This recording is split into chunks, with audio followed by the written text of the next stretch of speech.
Welcome to today's webinar. My name is Isaac Kirby and I'm an intern here at ASTA, and I will be the organizer for today's presentation.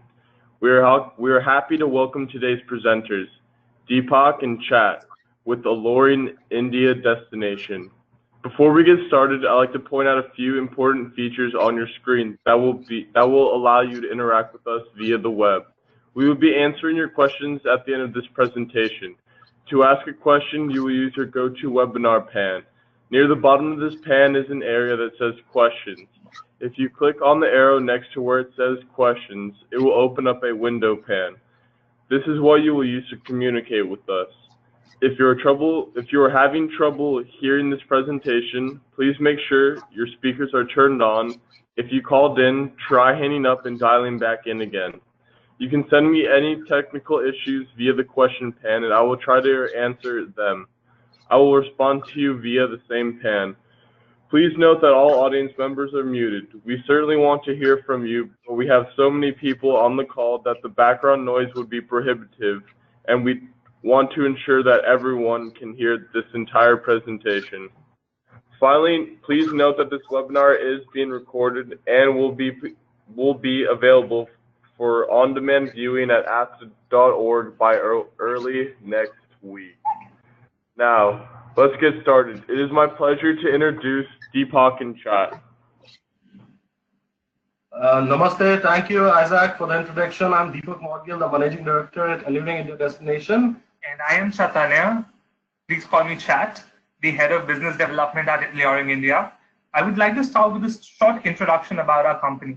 We are essentially a destination management company who partner with tour operators across the world, specializing in luxury tours across India, Nepal, Bhutan, and Sri Lanka. Mr. Morgil, my father, has been a part of the travel industry for the past 30 years now. And since the inception of Alluring India Destination in 2013, we have established ourselves as a luxury travel brand.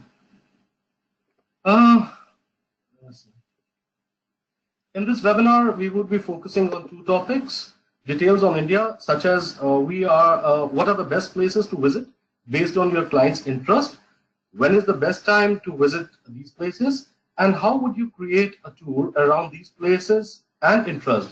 In the second part, we will be sharing information on Fam Tour.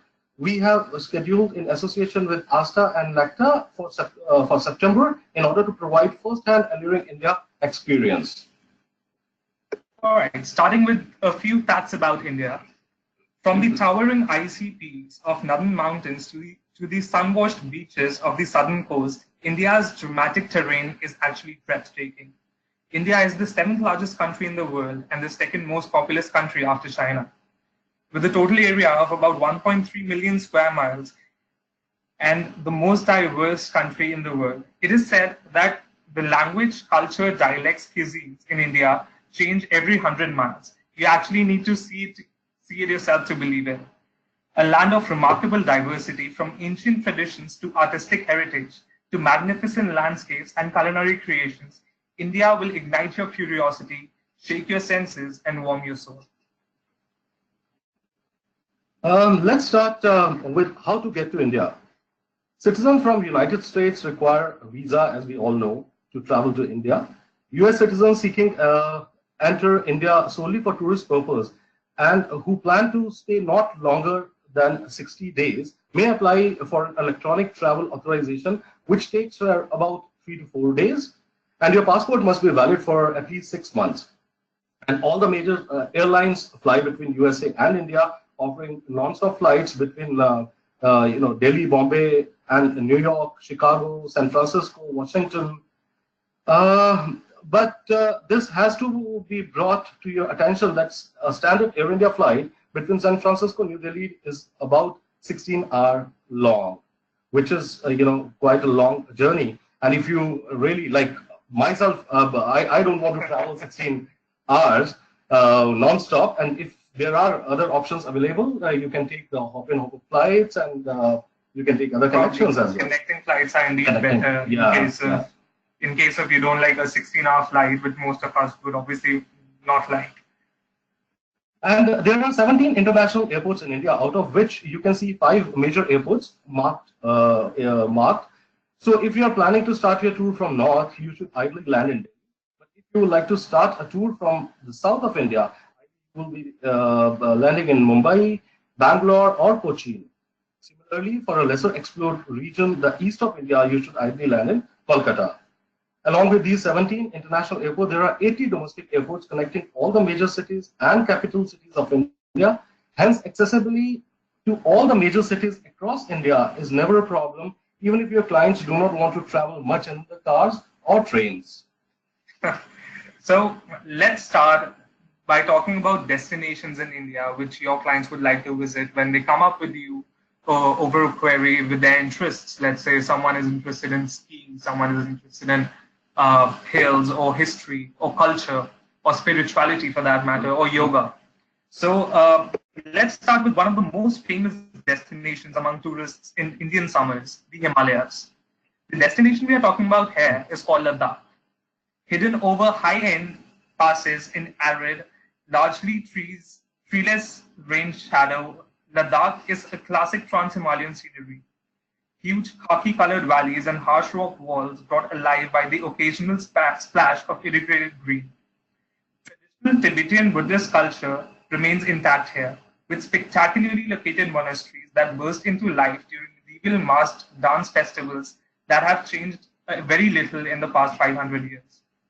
For travelers, there's a bit of everything from epic treks to sparkling high-altitude mountain lakes and well-developed backpacker infrastructure around the capital, that is Leh. The best time to visit the Himalayas and Leh Ladakh is from June to September.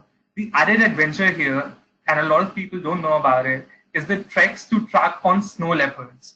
So we have snow leopards in the north of India, and there are treks, special treks, which are arranged to do that.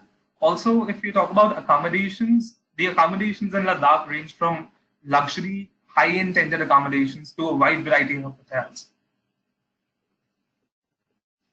Going further south is where we have destinations such as our capital, New Delhi, the residence of the Taj Mahal, Agra, the holy city of Varanasi, Khajuraho, the city of temples, the pink city of Jaipur, and the blue city of Jodhpur, and the city of lakes, Udaipur.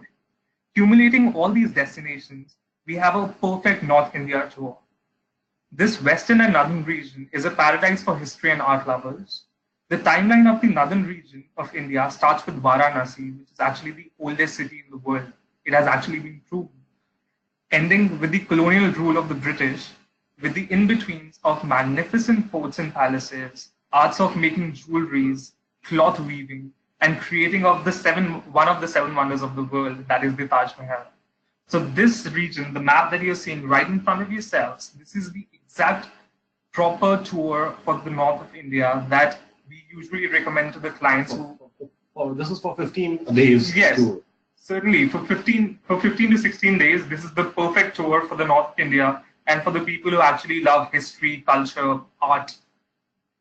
And further to this, we can obviously include possible extensions such as Ranthambore. Ranthambore is famous for tigers, leopards, jungle safaris. Amritsar is the most spiritual destination for Sikhism. It also expresses stories of the British rule at Jallianwala Bagh, where the General Dyer opened fire on unarmed men, women, and children, and over 1,000 people were killed in one night.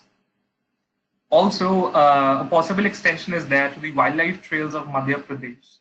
Madhya Pradesh, we have about 9 national parks, 6 tiger reserves spread across the state, and it indeed is a wildlife lover's paradise. The best time to visit again the north of India is from September to March, because in summers it is actually very hot to visit India. But again, there's an added advantage if you have clients coming in after March to India and before September. The rates of the hotels are actually halved. Trust me on this. And we can still manage the sightseeings because we are operating a lot of clients during summers as well, and we can schedule the sightseeings early in the mornings and late in the evenings, and in the afternoons they can sit in the hotels and relax. They can go for spa, they can go for massage. Exactly, and even in monsoons, the temperatures are not too high, but again there's a bit of humidity when the sun comes out. So yeah, we would actually prefer to give your clients early morning sightseeing or maybe late evening sightseeing. So now, since we are talking about the wildlife with Madhya Pradesh, let's go into a little detail. Officially, India has about 543 wildlife sanctuaries, which are famous for tigers, Asiatic elephants, panthers, leopards, lions, rhinos, snow leopards, and several other animals. Hence, for the wildlife enthusiasts and photographers, the next two you want to recommend is the one to the land of the wild, that is India. The table you see on the screen features the most famous wildlife sanctuaries spread across India. Ladakh, as we spoke about, is famous for snow leopards. Ranthambore, as we spoke about, is again famous for tigers and leopards. Corbett is a national park in Uttarakhand that is again a northern city of India. So it is famous for tigers. Bandhavgarh is famous for the Bengal tigers. The state of Madhya Pradesh again, the state of the wild. Sundarbans in the east of India, that is West Bengal, is famous for crocodiles, with an added advantage of obviously tigers. If we go further east, there is Assam, which is famous for rhinos. Again, another destination in the east famous for musk deer, red panda in Sikkim. Towards the western side, India has lions, and there are about 500 lions in India. So there's this wildlife sanctuary called Gir in Gujarat, where we have lions. If we go south, we can see wildlife sanctuaries in Karnataka, Kerala, Madhya Pradesh, which are famous for tigers, elephants, crocodiles, leopards, butterflies, in fact. So the best time to take a wildlife tour across India is from October to March, since all the wildlife sanctuaries are closed during heavy monsoons. All right, spirituality. India is famous for its spirituality. Spirituality is the most common characteristic painted across the vast and varied canvas that is the contemporary India. The multitude of sacred sites and rituals are testaments to India's long, colorful, and sometimes tumultuous ritual heritage. For over 5,000 years, India, one of the most spiritually enriched places on earth, has been the cradle of spirituality. Actually, the land of Vedas, that is the actual study of the Indian culture, those are the Vedas, and temples. India is the spiritual capital of the world. The people, infrastructure, and in fact, its very soil encourage and nurture spiritualism, allowing religions to thrive, flourish, and prosper. No wonder that every major religion in the world, as well as many of their offshoots and facets, get supports and nourishment in India. Many of these religions, such as Hinduism, Jainism, Buddhism, and Sikhism, were conceived in India. So let us discuss about the most spiritual cities across India. First one, of course, is Varanasi. It's a mystical city. Opens its gate for all those who believe in the magic of spiritualism. Varanasi is the city of Lord Shiva and, of course, Ganges. And second is Haridwar. Haridwar, rightly known as the gateway to God. Haridwar is the eternal spiritual hub in India. Maximum number of people, they go to Haridwar in intention of washing off their sins by taking a dip in the holy river Ganges. Then Rishikesh, which is very near to Haridwar, it's just 1 hour drive from Haridwar to Rishikesh. It's a hub of yoga practice in India. People from all over the world come there to seek knowledge and peace within. This is the place has a plethora of meditation ashrams, yogas, institutes. It's a beautiful place. Then we can go to Bodh Gaya. Bodh Gaya is a place of Lord Buddha attained enlightenment at this place, which is now holds utmost importance for the Buddhism. Then we can move to Puri. Puri is in Odisha. Odisha is in the east of India. It's famous for Lord Jagannath Temple. Then we can move to again Himalayas, Gangotri. But Gangotri we can visit only in the summers, in the month of May and June only. Right. Because then the monsoon starts and Gangotri cannot be visited because people cannot visit Gangotri during that period. The special thing about Gangotri is the most holiest river for the Hindu religion, the Ganges, starts from Gangotri. From Gangotri. There's a trek also. It's a little bit, this is the best place for the trekkers. Then we can move to Amritsar. Ajmer is also a place where a lot of people goes, and it's a Sufi singer singing in the praise of the divine, take you to the different world altogether. Tawang is a monastery. The monastery of Tawang is the largest monastery in India and also one of the largest in Asia. The beauty and pristine environment of this place elevates your soul and bringing you closer to the inner self. Then we move to the down south, Rameshwaram. Rameshwaram is one of the holiest sites in south of India. It is believed that praying at this sacred town relieves you from all your sins. So if you actually see the map right in front of you, India is spread across with these destinations. Ajmer being one of the very spiritual destinations for Muslims, Amritsar being one of the very famous destinations for Sikh. Varanasi is the Hindu destination, Rameshwaram as well. Bodh Gaya, Puri destinations for Buddhism. There are a lot of other destinations as well, but we have a limited time, so we cannot discuss all the destinations in India. In east of India, in west of India, also towards Mumbai, and you can go to Shirdi and other places. There are a lot of other places we can discuss. There are a lot of other places in India, but again, we are restricted on time, so we'll just move forward with this. So apart from the spirituality, there are festivals. India hosts some of the world's most defined devotional celebrations, from formidable city parades celebrating auspicious events on the religious calendar to simple village harvest fairs that pay homage to a locally worshipped deity. One of the most extreme spiritual sightings can be seen every 3 years at a Kumbh Mela. It is the largest religious and holiest gathering in the world. Visiting India during Kumbh Mela can be your most significant opportunity to witness Indian culture and centuries-old traditions at its best. In fact, the United Nations organization UNESCO has given Kumbh Mela an intangible cultural heritage, has given Kumbh Mela fair an intangible cultural heritage of humanity. Hindus believe that those who bathe in the sacred waters during the Kumbh Mela are eternally blessed by the divine. All their sins are washed away and they come one step closer to salvation. The festival is over 2000 years old. The first written evidence of this Mela or the fair, Mela is a fair. Alright, so it can be found in the accounts of a Chinese traveler, Guanzhang, who visited India 2000 years back when there was the reign of King Harshvardhana. According to the expert committee of UNESCO, Kumbh Mela is the most abundant, peaceful religious gathering on earth.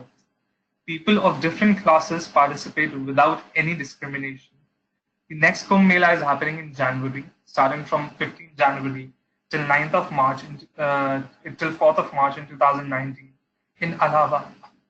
Again, talking about the accommodations during the Kumbh Mela, there are no luxury hotels in Allahabad or around these festivals as they happen because there is so much of gathering. Again, it is very hard to find accommodation. So if you have clients who want to visit something, who want to experience something like this, visit a place different from all the other places that they have ever visited, this is one of them.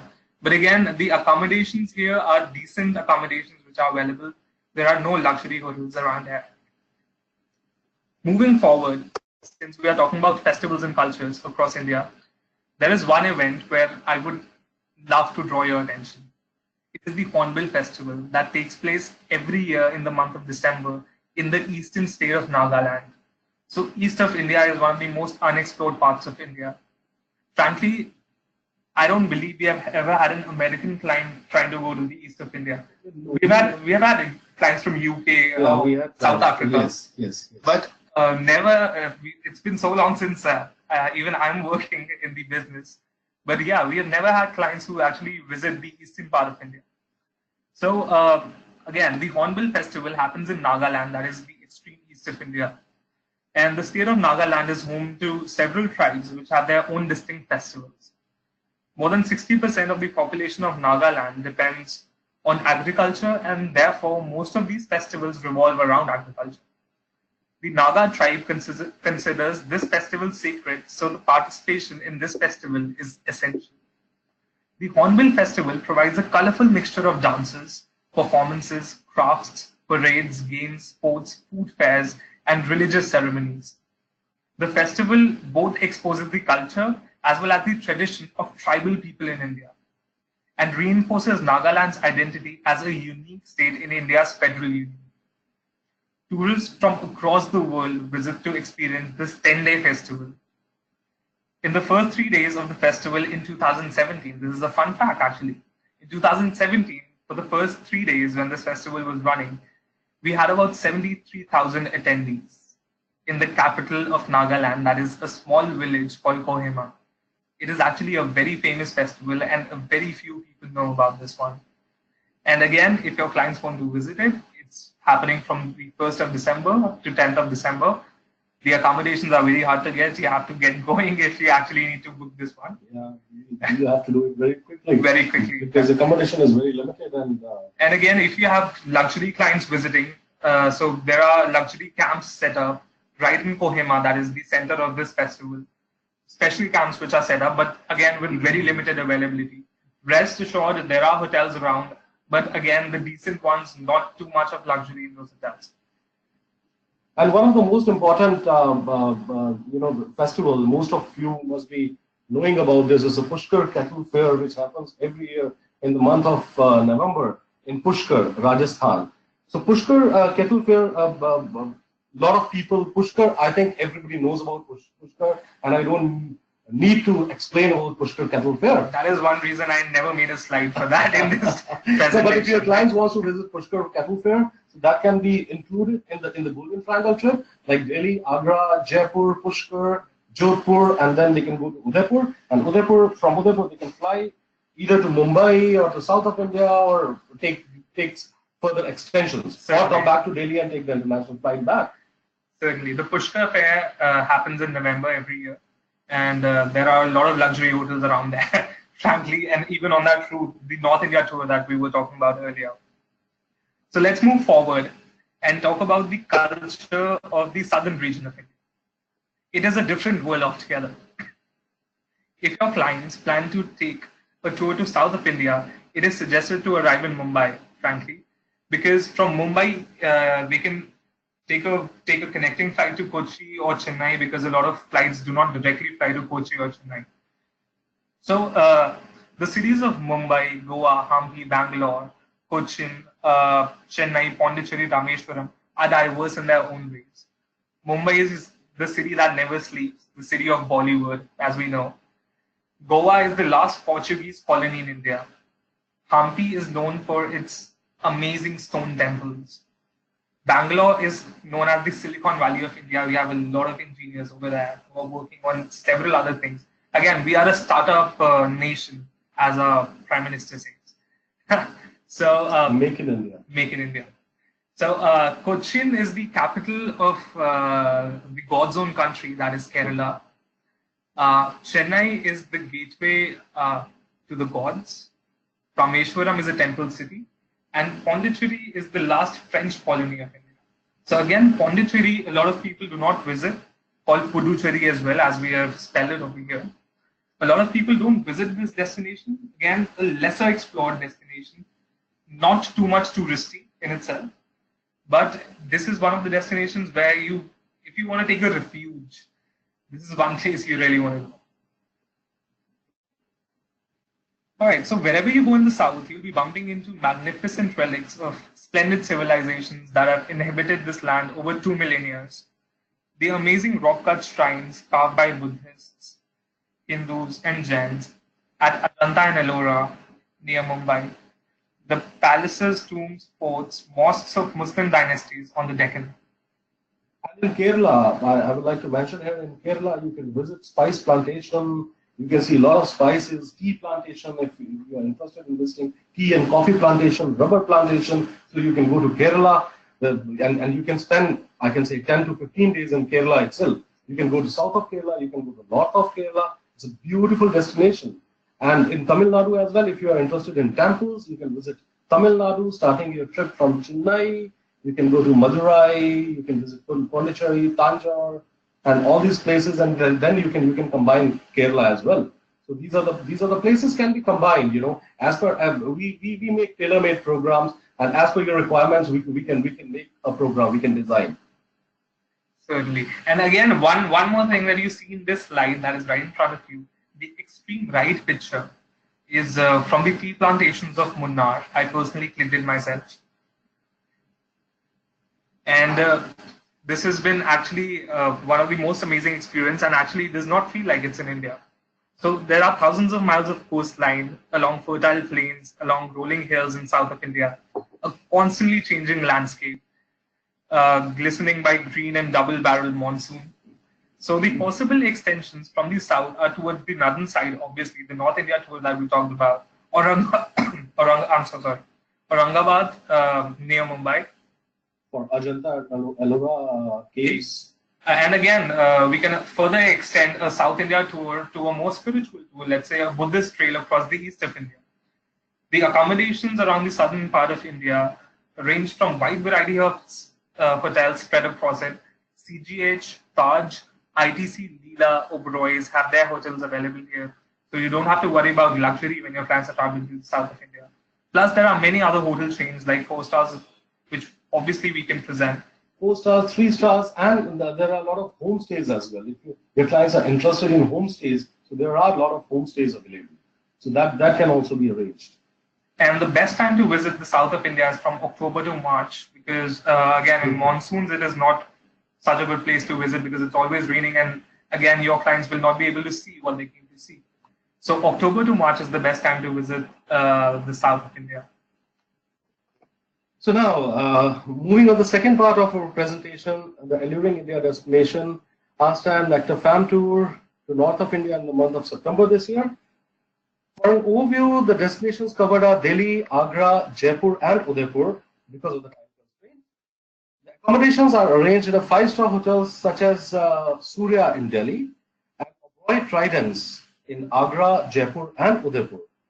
And the dates of the tours are from 10th of September till the 17th of September. So let's move on the program day by day, what we are going to do.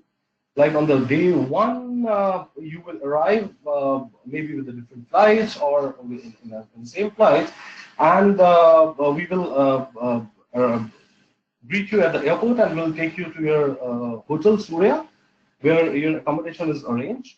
And we are going to provide a tour escort as well, who is going to travel with you. So first day is just relax, depending on your flights. If your flights are arriving early in the morning on day 1, then if you have time, then we can arrange some kind of sightseeing in the afternoon. Or if you want to relax, so you can relax on day 1, and because of the jet lag, so you can relax. And on the day 2, we can start at around 9 o'clock in the morning after breakfast, and we can visit Old Delhi first, because Old Delhi is the best time of visiting Old Delhi is in the morning because of the heavy rush over there, because a lot of traffic. And first we will see Jama Masjid, which is Friday Mosque, which is opposite to Red Fort. Red Fort, we are going to have we can take a picture of Red Fort, because inside Red Fort, most of the part of Red Fort is taken over by Indian Army. So there's no point visiting Red Fort of Delhi inside. Instead, we are giving you Red Fort in Agra, which is the replica of Red Fort in Delhi. So you can visit Red Fort, Jama Masjid, the Friday Mosque, and then we can stop at Rajghat, Mahatma Gandhi's memorial in Black Marble. Enjoy a rickshaw ride in Chandni Chowk, in the Silver Square, the main shopping street.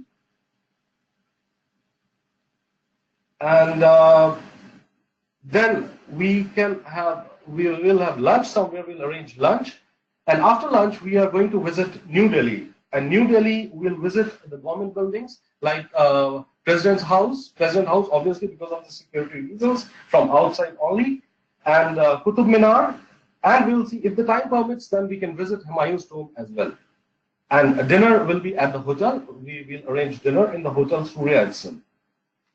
Now we are moving to day 3, which is the day we are moving to Agra. So after breakfast at around 7 o'clock, we will leave for Agra, and it takes around, the drive takes around 4 hours, 4.5 hours, depending on the traffic situation. So we'll reach Agra. Agra is the city of Taj Mahal, And we'll reach Agra in the afternoon sometime, and we can have lunch first, and then we can go to visit Agra Fort. From Agra Fort, you can enjoy the awesome views of Taj Mahal. It's a beautiful place, and then in the evening you can visit at the sunset time. You can visit Taj because Taj is very beautiful during the sunset.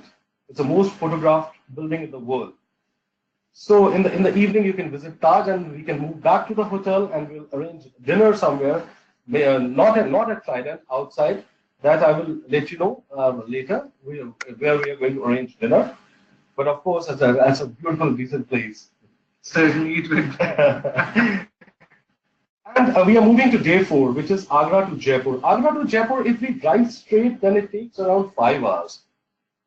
But we are going to stop on the way to town, and you can visit Fatehpur Sikri.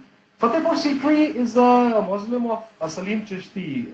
It's a Muslim San, and they believe that if you make a wish at the tomb, and it is said that he still grants the prayer of pure-hearted people. So you can make a wish at Fatehpur Sikri. Maybe drop in a coin. Yeah, drop in a coin. Not drop in a coin. You have to tie a band. Tie a knot. Right, exactly. Then we can stop at a village en route, a village called Geechgad Village Resort, where you will enjoy the camel cart ride through the village. It's a beautiful village, very small, and you will see a lot of people moving around here and there. It's a typical village experience you are going to have. See, in the slide you can see the camel ride, and then left bottom picture. Yeah, left bottom picture is the camel ride. And then we can have lunch in the resort, and we will arrange some kind of folk dances, Rajasthani folk dances also, and then we can move to Jaipur. And from Geechgad to Jaipur, it takes around 1.5 hours. You reach Jaipur. Jaipur, as you all know, Jaipur is a pink city of Rajasthan, and it's beautiful. There are monuments. Jaipur is one of the main centers for shopping in India, especially regarding the textile, jewelry, stones, carpets. So we'll arrive Jaipur, and then your day will be free to enjoy the evening in the hotel. Maybe you can go for a spa, or the time will be free. Now we are moving to day 5. Day 5, after breakfast, we are going to visit Jaipur. See, first we will go to Amer Fort. First, we'll go to Amer Fort, and we'll have an elephant ride at Amer Fort. Going up to the Amer Fort, we'll use the elephants, and going down to the Amer Fort, we'll use the jeeps. And it's a beautiful experience going up to the Amer Fort on elephant's back. So we'll visit Amer Fort, and then we'll come back and we'll visit the city of Jaipur. We will visit Palace of the Palace of Winds, which is actually known as Hawa Mahal. And then there is a very interesting monument called Jantar Mantar. This is observatory. This is an observatory with a sundial ranging back to I don't know how long, but yeah, it is a sundial which actually shows the exact time till this day. It is an astronomical treasure house with solar devices that give the accurate predictions till later.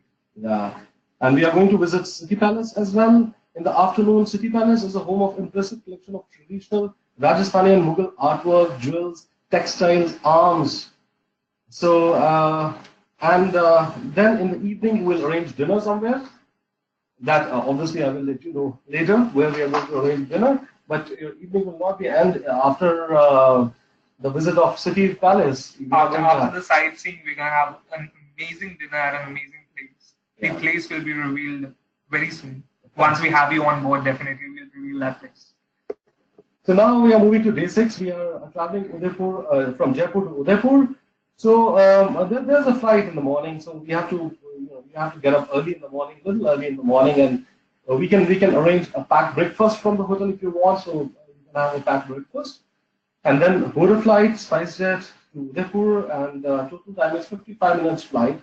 So you reach Udaipur at around 9:30. And from the airport only, we will take you to visit NACTA.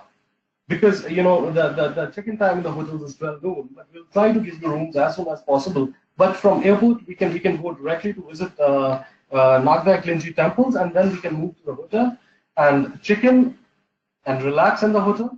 Afternoon, we can go for a heritage walk. Our escort will take you to the heritage walk in the city. Throughout your heritage walk, you will discover a variety of regional traditions and religious beliefs, as well as popular local religion whispered between inhabitants and hidden alleyways. So in the evening, again, you can come back to the hotel a little early because you will start a little early in the morning. So you can relax in the evening, and then we'll arrange dinner somewhere. And next day, the full day, there's a sightseeing. First morning, we are going to have a boat ride in the Lake Pichola, and it's a beautiful boat ride. And during the boat ride, you can see Lake Palace at one side, City Palace on another side, and you can see the famous Gangor boat during the sightseeing, during the boat ride actually. And in the afternoon, we'll visit City Palace, which is the largest palace complex in Rajasthan. Though a lot of successors have added buildings to that palace complex, but it turns out to be the largest palace complex in Rajasthan. Manages to retain a surprising uniformity of design. And there's a famous crystal gallery which we are going to visit. It's an amazing museum in Darbar Hall houses, the world's largest cut crystal collection with ornaments, fountains, vases, crockery, furniture, beds. It's a beautiful place. Beautiful place. It's one of the most romantic places in India to visit, frankly.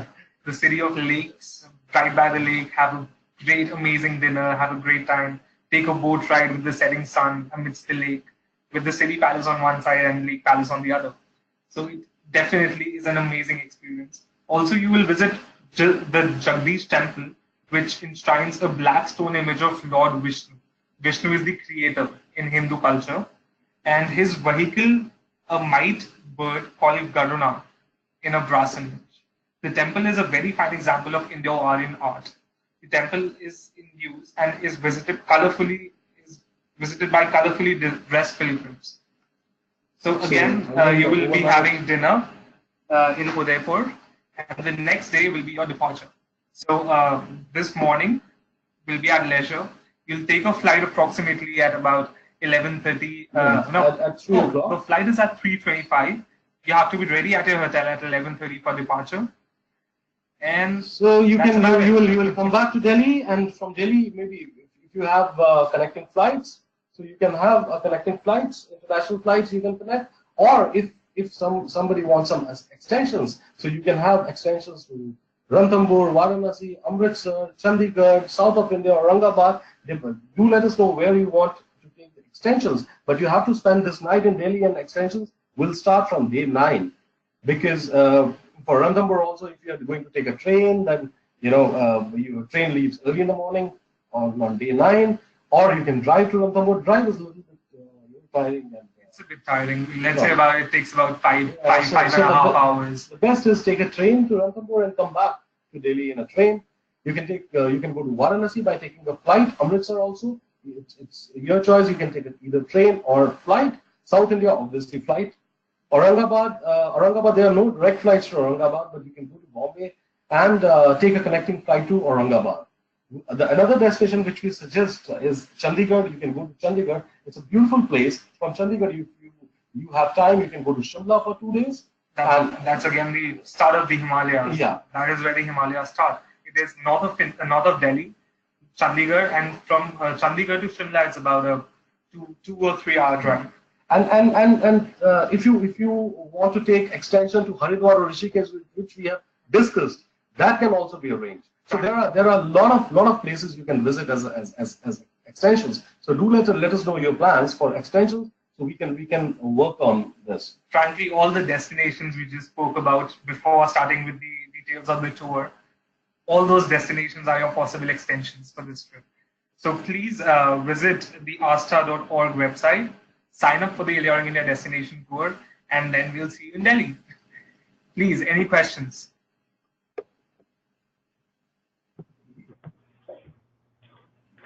Thank you, Deepak and chat. So here, let me just open up the Q&A panel right now.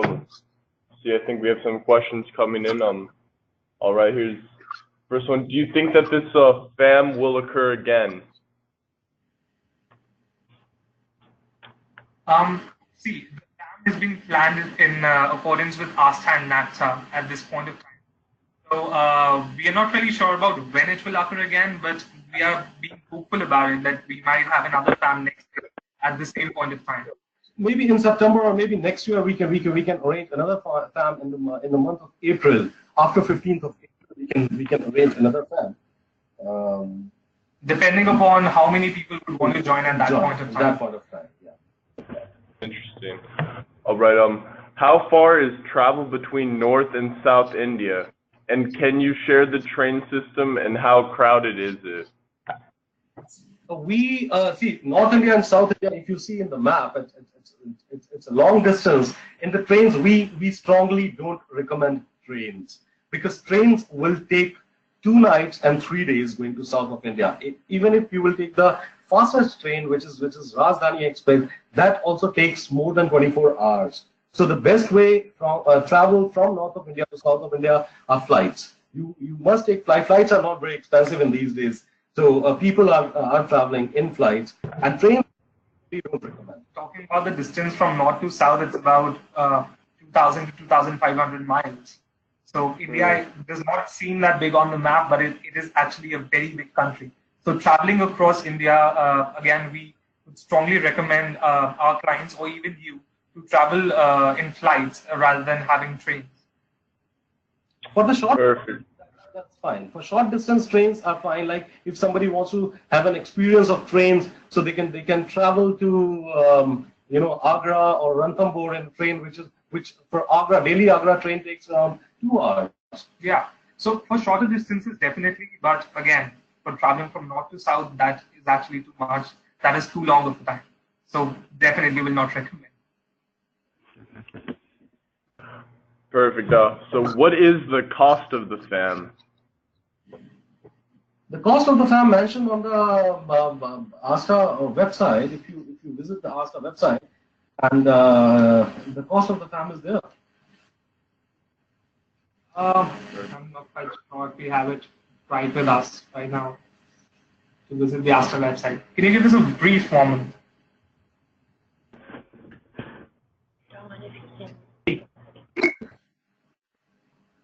Don, could you by chance give us an insight of the price?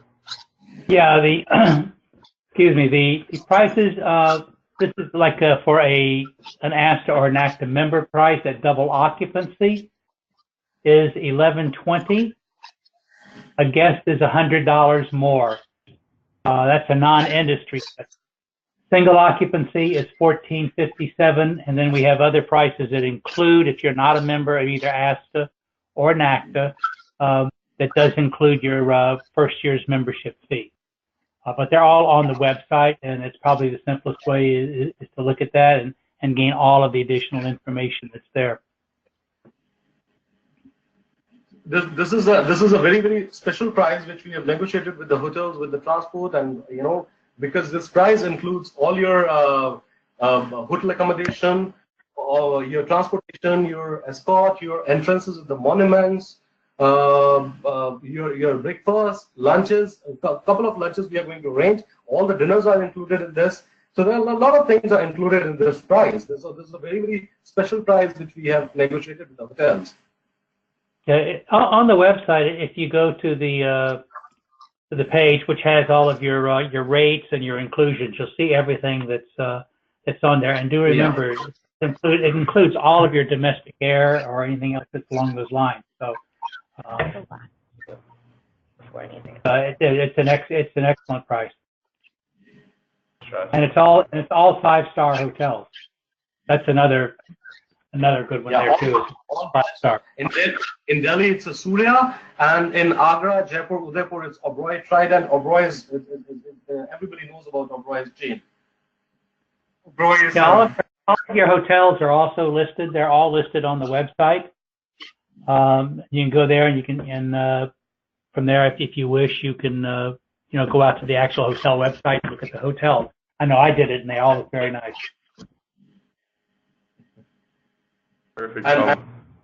And the dinners which we are going to arrange in Agra, Jaipur, and Udaipur, it's again it's in Oberoi Amar Vilas, Raj Vilas in Jaipur, and Uday Vilas in Udaipur, which are the Vilas properties of Oberoi group of hotels. So you can visit the sites of these hotels as well. There will be site inspection, and this is a very good opportunity to see all these hotels for your very, very luxurious clients.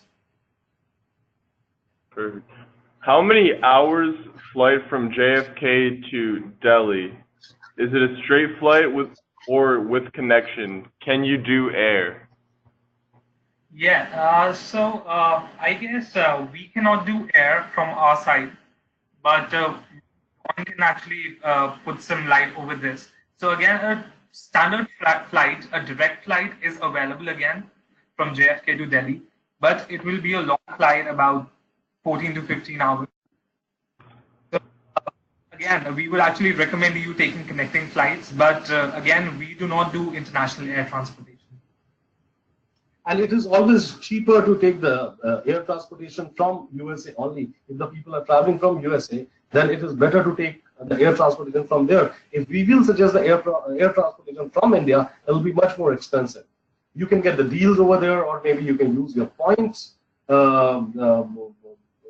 miles. You can use your miles to come to buy a ticket. And there are a lot of offers going on in these days. Maybe you can check Emirates or Qatar. Qatar is offering a very, very good fares, so you can check Qatar. They are offering a good fares. So. Okay, perfect. How about visas? Will you assist in expediting those? See, frankly, taking a visa to India from USA is not big of a hassle at all. It is a total online process. The permission comes in. We will send a link to Dawn. So Dawn, you can put a link in the website for the visa, so people can click that link and they can go to the visa page and they can apply visa. Normally they say that the visa is granted online in 2 or 3 days, but we have seen the cases that the visa is granted in 2 hours as well. So we have seen these cases. So I will send you the link which you can put it on the site. So people can just click that link and they can go to the website. It is a very simple form to fill out. Not much of formalities, so not much of a hassle to do that. It is just a complete online process. So I guess the only assistance needed to get a visa to India from us was a link. Perfect. Is the Taj Mahal undergoing renovations? Is it covered with scaffolding? No. Taj Mahal, they are doing some kind of renovation in Taj Mahal, but on the phases. Like people, Taj Mahal, there are no disturbances. It is not covered, but some of the part, yes, there a little bit renovation are going on, but people are not affected. Tourists are not affected with that. Tourists are not affected. Tourists are still visiting Taj Mahal and they're enjoying the views. Perfect. So Dawn, when is the last day you can register for the FAM? We've got it down right now as September the 3rd is the last day, which which gives like a week. It's really kind of tight. If you wait till September 3rd, I would suggest doing it in perhaps no later than in August, mid-August. But September 3rd, you can, as far as we're concerned, you can register until then. Got it. So, how is the weather there in September?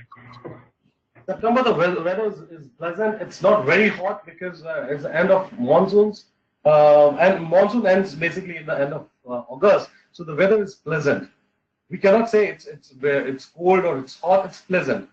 Sometimes in the afternoon it's a little hot, but mornings and evenings are very pleasant. Perfect. Do you know how many luggage is allowed for this FAM? See, in the domestic flight, luggage as per their convenience, they can bring the luggage. See, in the domestic flights, the luggage restrictions are 15 kgs per person, 15 kilo per person. So accordingly, they can bring the luggage. So there are as per their convenience, they can bring the luggage. So there's no issues And there is, so if in case in domestic flights there is extra luggage, so they charge about 300 rupees per extra kilo of the luggage. So that turns out to be about $4 per kilo extra for the extra luggage. Perfect. Looks like we have one more question. Can we get a visa on arrival? Yes, you can get a visa on arrival.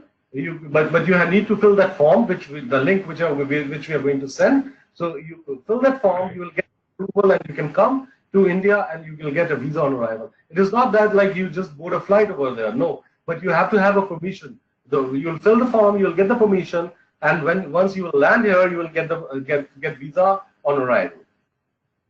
But it is always advisable to take visa beforehand, because sometimes there's a heavy rush. It's a long queue sometimes at the counters. Then it takes a lot of time. So it is advisable, because it is not a long process of taking visa, online. So people can take visa online also, or if somebody wants to take visa on arrival, they can take. Perfect. Thank you. All right. As I mentioned before, this webinar was being recorded, so if you'd like to listen to the presentation again, it will be available to Ask the members at asta.org. Thank you to Deepak and Shah with Alluring India Destination, and all of you that have joined us for today's webinar. This will conclude today's presentation, and we hope everyone has a wonderful afternoon. Thank you. Thank you so much. Thank you, everybody. Thank you, everybody. Thank you for joining the webinar. And looking forward to welcoming all of you in India in the month of September. Thank you. Thank you. Okay, thank you all.